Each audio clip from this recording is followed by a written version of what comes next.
Effectivement, je suis rentré il y a quelques jours du Congo-Kinshasa. Nous y réaliserons au village de Bouralé, dans le sud Kivu, un système de potabilisation des eaux de toiture au bénéfice d'un centre de santé.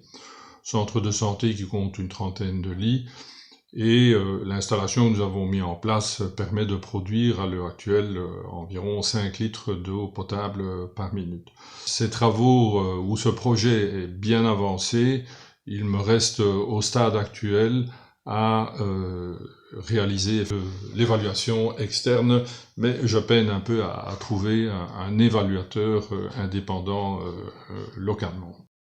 Ce que ça apporte aux bénéficiaires, et je vise là spécialement la direction du centre de santé, c'est de avoir hors des pieds ce problème de devoir trouver un ravitaillement en eau par transport d'eau de source avec des bidons, sources qui sont situées peut-être pas tellement loin, mais enfin quand même de l'ordre du kilomètre, avec une forte déclivité.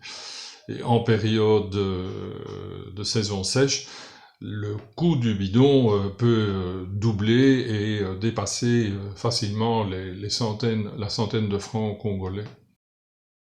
Alors je suis personnellement, comment dirais-je, grand partisan de l'investissement personnel sous forme de contact direct, voire de séjour sur place. Et durant ce séjour, qui peut prendre 15 jours, 3 semaines, voire même un mois, lorsqu'on est en plein dans les chantiers, on apprend à se connaître, à s'apprécier et en tout cas à créer des liens persistants.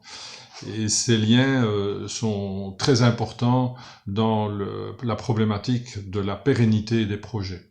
Ce qui veut dire que si tout s'est convenablement déroulé pendant l'exécution des travaux, par la suite, si problème technique ou quelconque se présente, nos interlocuteurs n'hésitent pas à nous contacter, et les moyens de communication à l'heure actuelle, surtout WhatsApp par exemple, permettent de se parler très facilement.